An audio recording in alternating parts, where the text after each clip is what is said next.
Porque os números nos ajudam a entender a vida, a compreender o mundo ao nosso redor, mas para que compreendamos os números, precisamos de um filtro, precisamos de alguém que nos explique esses números. E é para isso que temos o Renato todas as semanas, num ótimo dia, porque ontem tivemos a divulgação da nova pesquisa Datafolha, que confirma, né? O bolsonarista em geral tem alergia ao Datafolha, mas são números que confirmam aquilo que outros institutos já mostravam, derretimento da popularidade do presidente. De acordo com o Datafolha, 51% dos entrevistados desaprovam o trabalho de Bolsonaro. Nesse instituto, é a primeira vez que esse número passa dos 50%. O que a gente pode depreender dessa pesquisa e das últimas que foram divulgadas a respeito do trabalho de Bolsonaro? Renato, bom dia. Olá, bom dia, é um prazer mais uma sexta-feira estar aqui conversando com vocês e com os nossos ouvintes da Band News. Olha, o que nós estamos vendo é um processo de consolidação de dois aspectos. De um lado, uma consolidação do bolsonarismo. A gente está todo mundo falando apenas da queda da popularidade, da desaprovação do governo, mas o que nós temos é uma base aí de 25% que mantém, faça chuva ou faça sol, a popularidade do presidente. Por que isso é importante? Porque esses números colocam uma eventual candidatura do presidente no segundo turno, né? Seja contra quem for, dificilmente algum candidato com 25% dos votos não consegue ir para o segundo turno de uma eleição presidencial de 2 turnos. Do outro lado, nós estamos vendo uma outra consolidação, a consolidação do antibolsonarismo, que ao se consolidar nos patamares que começam a aparecer agora no Datafolha, fazem com que dificilmente o presidente da República conseguisse ganhar no segundo turno. E tudo isso acontece por quê? Porque a morte está chegando perto da vida dessas pessoas. O Bolsonaro foi eleito como um candidato antissistema, e o que está acontecendo agora é que ele é sistema.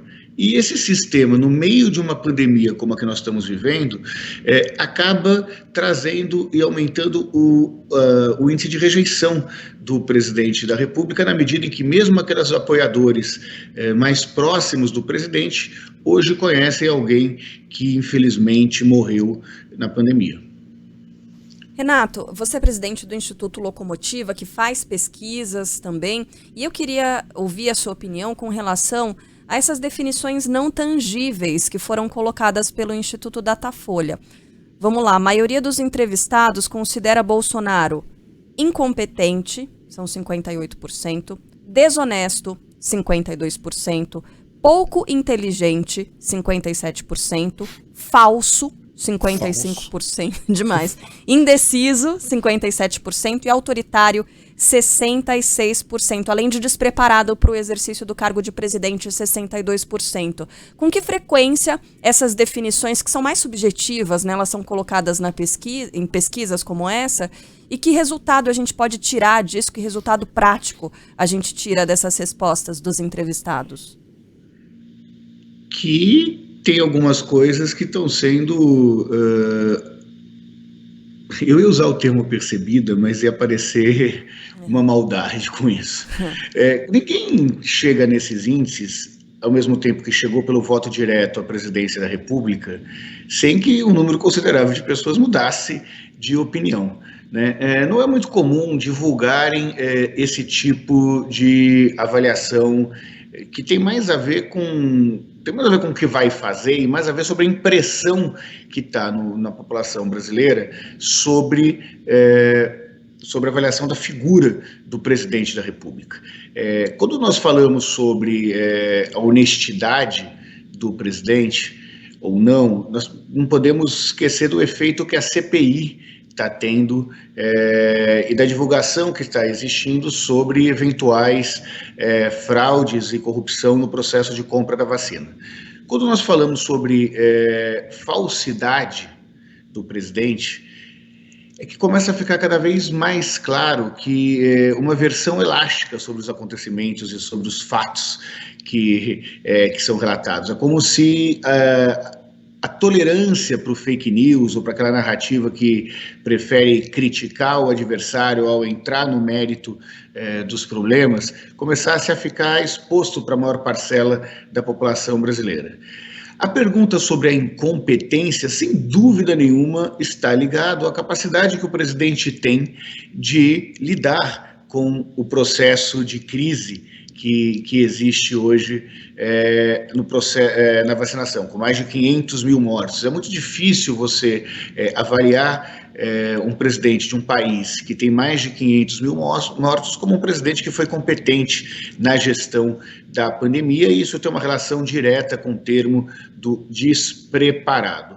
O autoritário já tinha mais de 50% da percepção na pesquisa anterior, só aumentou um pouco mais e tem a ver com a forma que o presidente reage a cada momento em que ele é contrariado ou que a sociedade se manifesta contra o presidente. E essa forma também falastrona de muitas vezes se colocar fez com que o índice de pessoas que consideram o presidente pouco inteligente tenha crescido da forma que você apontou nesse nosso bate-papo. Agora, o que é muito triste, né? Você ter um país onde quase 2/3 da população considera o seu presidente burro. É surpreendente. Agora, eu achei interessante, Renato, que você puxou o início do comentário para os que aprovam o governo, né? Em vez de colocar o holofote lá nos que desaprovam, porque realmente é um número surpreendente, né? 24%, 25%. Quando a gente lembra do impeachment do Collor, ele tinha 12% de aprovação. A Dilma chegou a ter 7%. Parecia impossível quebrar esse recorde, mas o Temer conseguiu ter 4% de aprovação. Então 24 não é um número desprezível, e é um grupo que forma um monólito ali, né? Muito firme. A rejeição a Bolsonaro aumenta sem parar, mas esse grupo não diminui. Né? Não é algo desprezível, são pessoas que aparentemente não estão dispostas a mudar de ideia e já fecharam, por exemplo, o voto em 2022, tanto é que as intenções de voto de Bolsonaro geralmente ficam mais ou menos nesse patamar. O outro grupo, o dos mais de 50 que hoje desaprovam Bolsonaro, também forma uma fatia sólida ou já é um grupo mais gelatinoso que pode mudar de lado dependendo dos números da economia, da vacinação, enfim, dos acontecimentos até 2022? Vamos lá, é um grupo que num segundo turno de qualquer candidatura contra o presidente Bolsonaro tende a se consolidar num voto anti-bolsonarista. Estou dizendo que dessa parte não tem gente que vá votar no Bolsonaro. Numa candidatura do Bolsonaro contra o presidente Lula, parte considerável dessas pessoas irão migrar para a candidatura Bolsonaro. Quando você fala sobre a intenção de voto, começa a ter uma diluição um pouco maior. Aí as pessoas perguntam, não, Renato, você não olhou a pesquisa direito. O ex-presidente Lula, ele ganha de todos, inclusive do Bolsonaro, nesse processo. Você está sendo parcial na análise da pesquisa. E o que acontece é que hoje quem está no holofote é o presidente da República. No processo eleitoral, nós temos uma intensificação aí da crítica às candidaturas adversárias também. Então, hoje nós temos o Bolsonaro no exercício da presidência da República e foco constante dos holofotes, e nós temos do outro lado o ex-presidente Lula, que não está aparecendo no noticiário, não tem por que estar sendo criticado hoje. As críticas porque ele não está no exercício da presidência.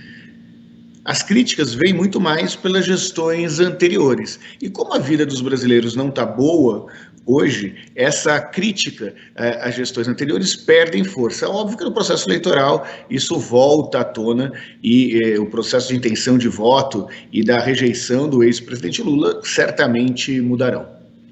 Muito bem. E mais uma vez a gente estendeu tanto o primeiro assunto que não deu tempo para o segundo. É que é bom demais. Os temas são muito bons, né? A gente não consegue... Quente, né? Quente. Pesquisa que está saindo do forno. Não dá para a gente não esmiuçar. A gente se apega, né? É isso aí. Renato, atual se impõe na nossa coluna. É isso. E assim tem que ser mesmo. Renato, grande abraço para você. Até semana que vem. Bom fim de semana.